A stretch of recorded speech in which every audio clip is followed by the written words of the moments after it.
What's happening? Welcome back to Real World Tool Reviews. Today, I had something happen at work that I had to fix, and I used this trim carpentry bag that I have, and it seems like every time I have to do a job recently, since I started messing with my YouTube channel, and also just I've been thinking about my tool organization a lot anyway, but I keep wanting to make my setups better, because there's nothing better than having the setup you need, not having to go back to the truck a million times.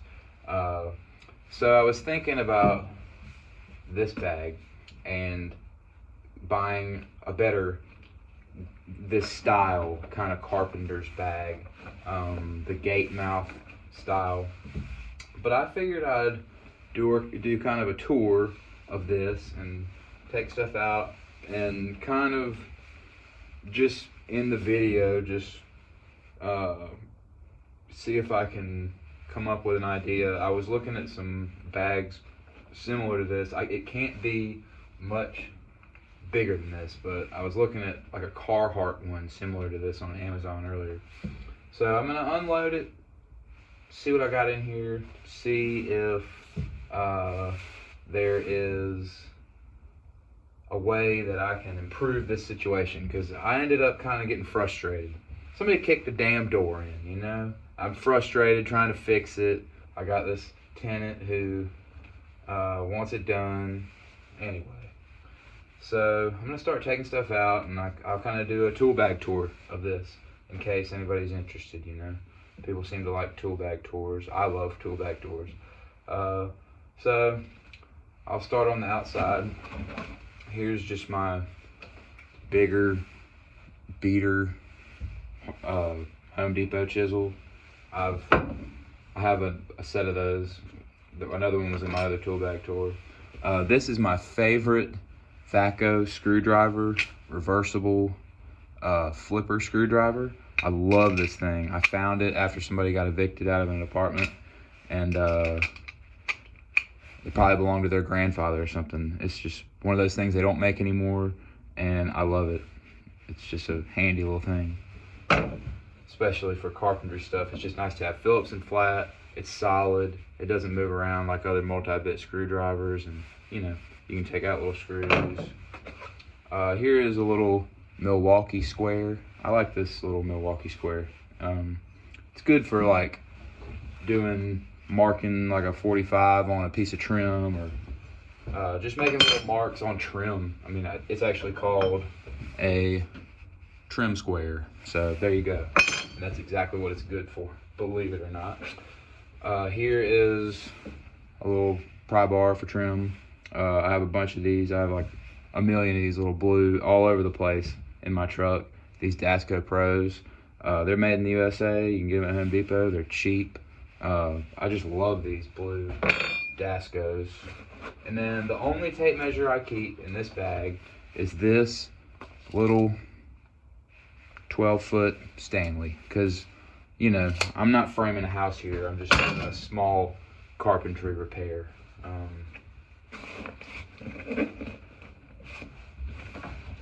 And I've got a rag, you know. The other thing I've got in this video right now is this, my DeWalt oscillating tool. I love this tool. It's one of my favorites for doing this type of work. I usually use it to like cut out some bad pieces of a door casing and scab in a new piece. Like I'll cut it out. It just works awesome. The only thing is like, it's big, and my goal is to carry everything in this bag to do this job, and this being huge is a problem. So I was thinking about getting a 12-volt one or something that could use the batteries like this, but the problem is I don't want to buy the Bosch one. I would rather buy the Milwaukee one, but then my favorite drills would be in here with Bosch batteries and Milwaukee batteries. Anyway, I'm still thinking about about my solution to this problem. I'll probably just, the solution is don't buy any more tools. Carry this one. This one has a lot of power. It's awesome. I think I'll do a review of this someday soon. Let me know in the comments if you want to see a video on this, because this is an awesome tool, and these are awesome blades, the Diablo blades. Anyway, getting off topic. I've got my two Bosch drills, and I put this one in here because I needed it on this job. I needed an impact. I needed to sink a long screw, and this drill just wasn't really going to cut it for it. I needed an impact driver in that situation. I had just been keeping this in this bag, and usually it works okay, but really I should just keep this and get some drill bits that go in it. But it's hard to find wood with the brad tip, which is what I like for this type of stuff. Brad tip drill bits made just for drilling holes in wood with the 1/4-inch shank. Now they make some, and I ordered some, so they will be coming. But my goal is to just have one impact in this bag and not this. I'll have this somewhere else. And in order to achieve that goal, I'm gonna have to replace these drill bits. Now, these are just some Ryobi shitty drill bits. I bought this a long time ago, and they've actually held up great. I haven't really abused them. I only use these types of drill bits for wood. And then these are the Bosch, which I don't know if they make these Bosch kind anymore, but they're the screw tip paddle bits. These are awesome. They're really good. I use them for drilling holes for deadbolts, like when I put a new door casing in or a new door jamb. I've got to drill the hole for the deadbolt and the hole for the door latch. I use them for that, and occasionally other things. But I bought some of these kind of bits. They're stubbier. Those are the only ones I could find on Amazon that have the 1/4-inch shank to put in here to go in this impact. Because I just don't need, because these Bosch bits, they have the 1/4-inch shank. So I could, if I had just bits and then paddle bits that went in here, I'd be in business. And I'm doing a tool bag tour, and I'm also just so y'all know, talking to myself about what I need to do to make this situation better. Here's some Milwaukee gloves. Here are some pliers that a lot of people might be kind of like, why the hell do you have these in your carpentry bag? These are like the rebar pliers that concrete guys use to tie rebar and twist the wire together and cut it. But I love these pliers for tearing shit apart. They're just awesome for tearing shit apart. They just fit in your hand. They got this little kick thing down here, and they have the spring, and they're just beasts. They have really good teeth on this, cross-hatching teeth, and good cutters. You can cut nails and pull nails and pull old rusty screws out, and I mean, for tearing up like a rotten door casing, like I do it all the time on balcony doors and stuff. They're awesome. They're great for pulling shit apart carpentry wise, and that's why I keep them in this bag. I'm not a concrete guy. I've never used them for what they're intended for. They're awesome for what I use them for, though. And then I got these engineer pliers, and they are the same company that makes the Van pliers. They have the screw extraction stuff right there. That's what that is. And I run into rusty screws in door casings a ton. I replace a lot of sections of rotten patio door frames and balcony door frames. They'll get rotten. They always rot. They're just notorious for that in apartments. And a lot of times you'll run into just a super rusty screw, and this just twists it right out, no problem. They're awesome.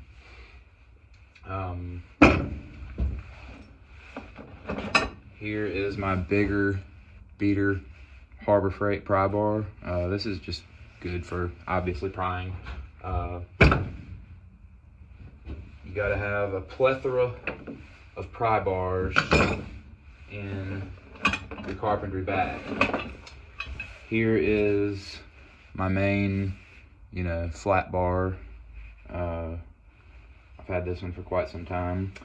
And here is my trim puller, another kind of trim pulling thing. And it also has a good, I think some people call these cat's paws, pulling nails, I actually just bought this a couple weeks ago. I used it today for the first time.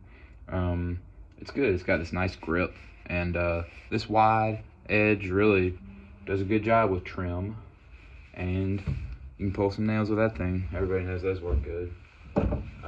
This is just, everybody's got a flat bar like this. This is mine. It's a good one. I love it.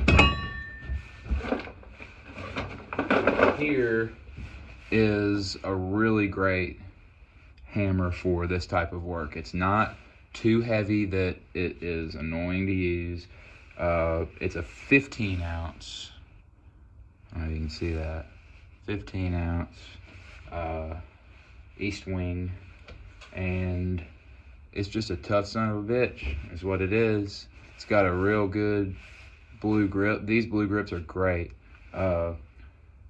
This is just a absolute awesome hammer especially for this type of work. It's got the straight claw, which I like. I like that a lot better than the curved claws, especially for carpentry stuff. This hammer's been with me for a good bit. It's the East Wing Ultimate Hammer is what they sell it as, and the 15 ounce Ultimate Hammer, I think is what it's called. And it's just an awesome hammer for this type of application. And then more pry bars. This is a really good trim pry bar. This is probably my favorite trim pry bar. This one's good, but this one is completely straight right here, and it's almost like a 90-degree angle right here, and it's thin. This thing can really help you get some trim pulled off without messing it up. So this is a good trim pry bar. And then this are my Nip-X end nippers. These are bigger than my channel lock ones that are in my other tool bag video. These are gangster. They're they'll cut some thick nails. They're big. You can almost kind of use them like a hammer for finish nails and stuff. Sometimes I do that. And but the only thing about these is they will cut the nail way too easy. I like to use these to pull nails too, and these ones just cut it without me having to squeeze it too hard. Like with my other ones that I'm used to, I haven't had these very long, but you pinch on the nail and then you kind of roll it back and it'll pull the nail. That's what you like, because I like to pull the nail, because if you pinch the nail against a piece of wood, in trim especially, you pinch it off and cut it, then it's always going to stick out a little bit. You want to pull it out, and then you can caulk that hole and paint over it. But anyway, they cut really good, and if you're real careful, you can pull the nail out. But with little finish nails, it's hard to pull nails out with this one, so I might have to, I don't know, get another channel lock one, because the other one lives in my other tool bag. I might have to get another little channel lock nail puller cutter. But maybe I just need to learn how to use these a little better. They're good. And here's a speed square, a regular speed square. The little trim square is good, but you need this one too. And in here, I've got an assortment of screws. Everybody needs screws, doing that. You know, all kinds, trim screws, drywall screws, little lathing screws, you know, a little bit of everything. I got my nail punches. Very important to have your set of nail punches when you're doing trim stuff. I've got one metal drill, like a drill bit for metal, because some doors have they have metal, like aluminum sheeting around the door, and sometimes you need to drill a hole in that to put a screw through it. And I got some longer screws, and then finish nails too, which is always a good thing to have.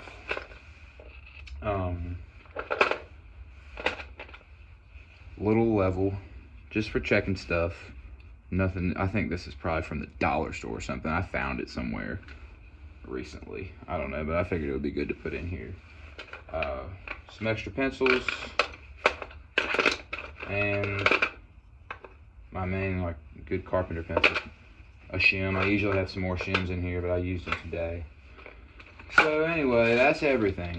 Now, it's a pretty good setup. I've been doing it for a while. I've got it set up pretty good. But, you know, if any of you guys who are watching this video have any suggestions for me, let me know. I'm thinking of getting a different, bigger tool bag. Not much bigger, because it has to fit in my truck where this one fits. But I was looking at a Carhartt one that's got more pockets on the outside and more, and this one's just open on the inside, no pockets on the inside. The Carhartt one I want is going to have pockets in here, and it'll be a little bit bigger, a little bit longer this way. And I don't know, I think I'm just going to have to deal with the oscillating tool being too big. Except for, I could substitute this Milwaukee Impact out for this one, even though I like the Bosch more. I could put this Milwaukee Impact in here. Once I get my Impact quick change bits, all I'll need is an Impact. I can get rid of this Bosch drill from this bag. Then I'll just have the one drill, and then I could get the Milwaukee oscillating tool to eliminate having to carry this beast around all the time, even though it is a beast and it works awesome. I believe the new Milwaukee brushless one is awesome too. That's what I've heard. And it'll be a similar size to maybe this Dremel. So if, let's say it was maybe a little bit bigger but not quite bigger than the Dremel, then you're looking at a big difference in how it fits in here, you know. It would fit in there good. Way smaller than the DeWalt. So that's where my thoughts are headed. I'm trying not to spend a ton of money all the time, but you know, sometimes you just have to have some good shit to get the job done and make you happy while you're doing it. So if anybody has any suggestions for how I ought to move forward with this trim setup, let me know. But that's my trim carpentry setup, if anybody was interested. I really enjoy doing trim carpentry. I think it's fun. It's not my favorite when somebody decides to kick a person's door in. That always sucks. I just hate it for the people that it happens to. It's usually a domestic dispute. Anyway, that's all I'm gonna say about that. This is my trim carpentry setup, and thank you very much for watching. And let me know in the comments if you have any suggestions for me, different tools I might need to put in here, a different way of organizing them. I would appreciate your help. And we've had a couple subscribers, the first few subscribers in the last week or so. People have been saying some nice things on some of the videos, and thank you for all to those who are doing that. It makes it more fun to do this. So thank you very much for watching.